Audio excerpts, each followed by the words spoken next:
Salut à tous, bienvenue. Merci beaucoup d'être avec nous. On est à Lausanne, comme vous l'aurez peut-être compris, à partir de notre page Facebook. On a beaucoup de plaisir d'être dans cette salle assez mythique, il faut le dire, de cette salle métropole, ici, plein centre de Lausanne. On est là à l'occasion d'une soirée de conférence. C'est une des premières d'une longue série, une soirée qui est organisée par Instance Live. Et puis avant d'oublier, vous signaler qu'à partir, ou plutôt le 21 mars précisément, cette fois-ci ça va se passer au Théâtre de la Madeleine à Genève.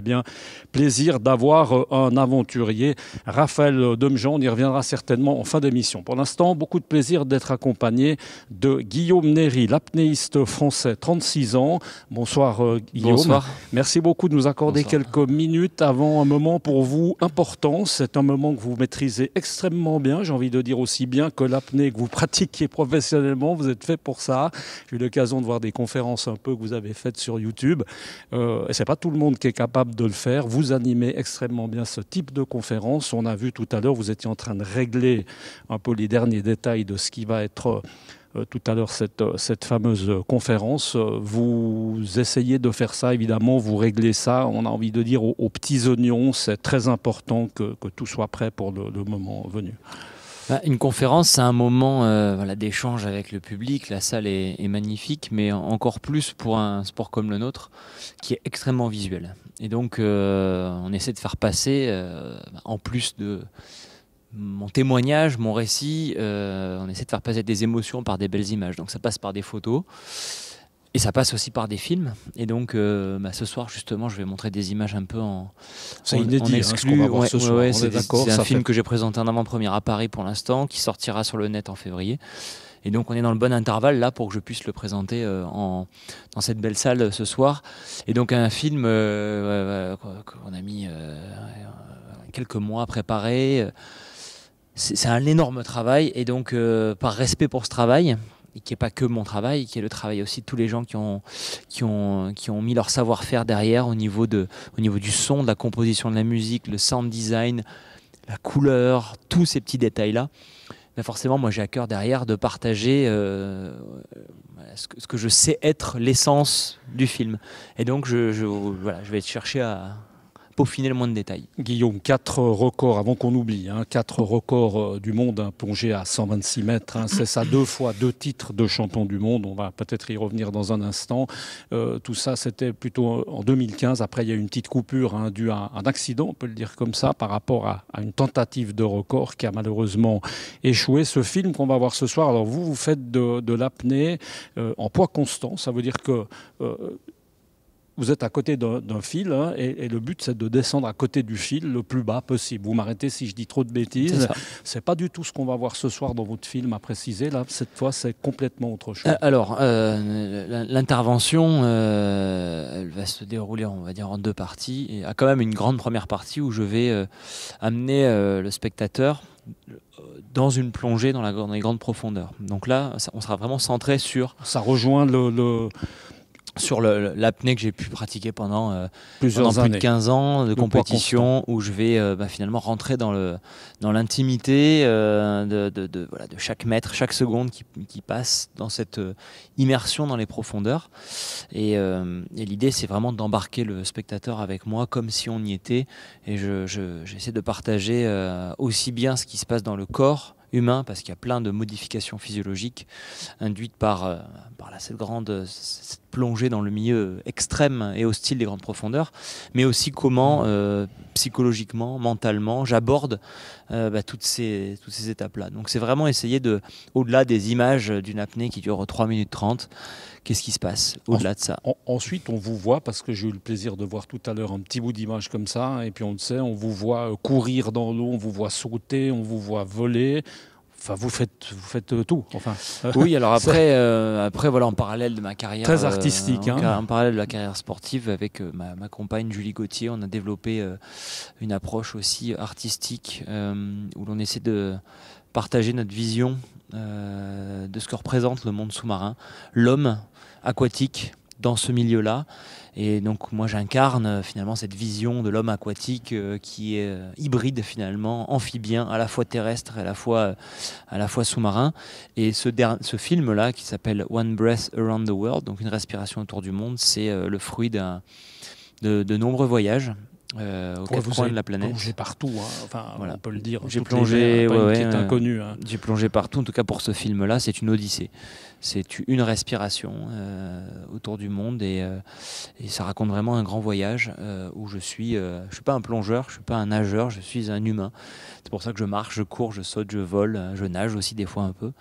Et voilà, donc... vous avez fait l'objet de pas mal de tests médicaux. Hein. J'ai vu des choses au niveau neurologique et tout. On ne va pas rentrer dans le détail, mais c'est vrai que vous vous intéressez forcément, enfin la science, j'allais dire, et le milieu médical. C'est vrai que c'est intéressant d'avoir quelqu'un comme vous, capable de quoi? De ne pas respirer pendant 8 minutes, c'est un peu le maximum. Enfin, voilà, presque 8 minutes. Je suis presque arrivé à 8 minutes. Ben, le titre de l'intervention de ce soir, c'est Voyage aux frontières des limites humaines. Donc effectivement, il y a quand même cette idée qu'on découvre. On est des explorateurs, alors pas que des explorateurs géographiques, on ne va pas découvrir des nouveaux continents, on va découvrir certes un nouvel endroit, une nouvelle zone d'évolution pour l'humain, mais c'est aussi une découverte des limites du corps humain. On a dit à un moment donné, vous avez mis momentanément en parenthèse la compétition depuis 2015. Ça a été dû à un accident, quelque chose d'assez grave. Peut-être juste nous le résumer rapidement, cet accident. Oui, je tentais un 5e record du monde à 129 mètres. Il y a eu une erreur dans l'organisation avec un câble le long duquel je descends qui a été mesuré avec 10 mètres de plus. Et donc je me suis retrouvé à plonger à 139 mètres. Il faut savoir qu'on descend le long d'un câble. Donc on n'a pas le droit de céder de ce câble, mais c'est la verticale, c'est le guide, c'est le lien de sécurité. Et on fait une confiance totale en ce câble. Quand on arrive au bout du câble, ça veut dire qu'on est à la profondeur que l'on avait annoncée.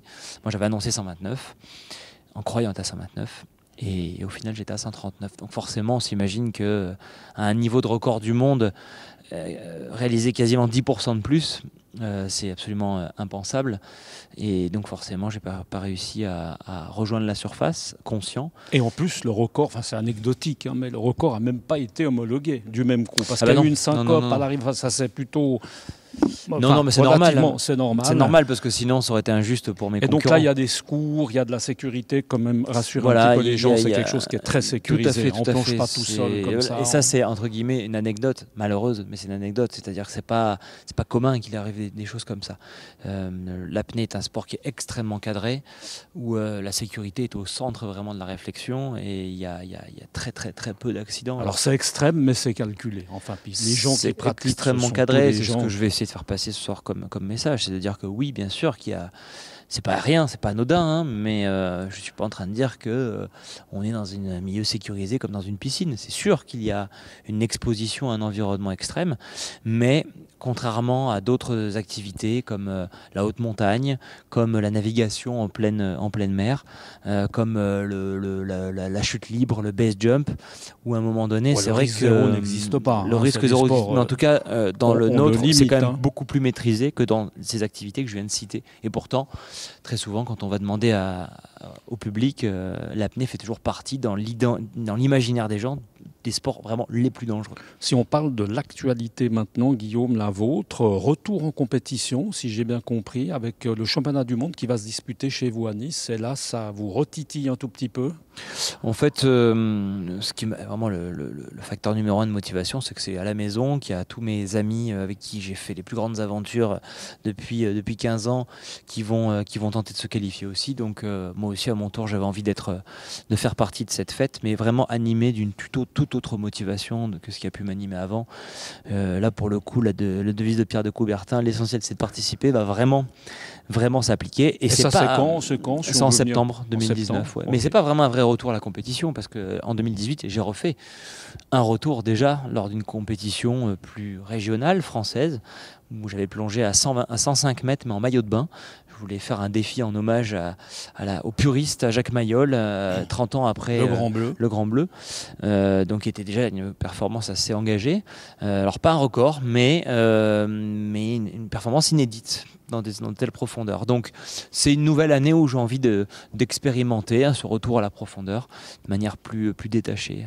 Merci Guillaume Néry. C'est difficile de s'arrêter avec vous parce que je ne vous cache pas qu'il y a beaucoup à dire et c'est très plaisant en tout cas de parler d'apnée. Bonne chance déjà pour votre retour à la compétition et puis dans un avenir un petit peu plus immédiat, dans quelques minutes, on le rappelle, c'est ici dans cette salle métropole à Lausanne. Et bien c'est cette conférence animée, conférence débat. Le but ça va être de faire participer également le public. Les gens vont évidemment pouvoir poser des questions. C'est le but de ce cycle de conférences, on le rappelle. C'est Instance Live qui est là et puis la prochaine, on le redit, ce sera le 21 mars au Théâtre de la Madeleine à Genève. Et puis il reste encore des places, vous pouvez vous précipiter ce soir si vous n'habitez pas à l'autre bout évidemment du monde ni de la Suisse, vous pouvez encore commander sur Ticket Corner pour venir voir ce conférencier hors pair et surtout apnéiste Guillaume Néry. Merci beaucoup. Je vous y attends si vous n'êtes pas encore inscrit. À tout de suite. Et nous à très bientôt. Ciao.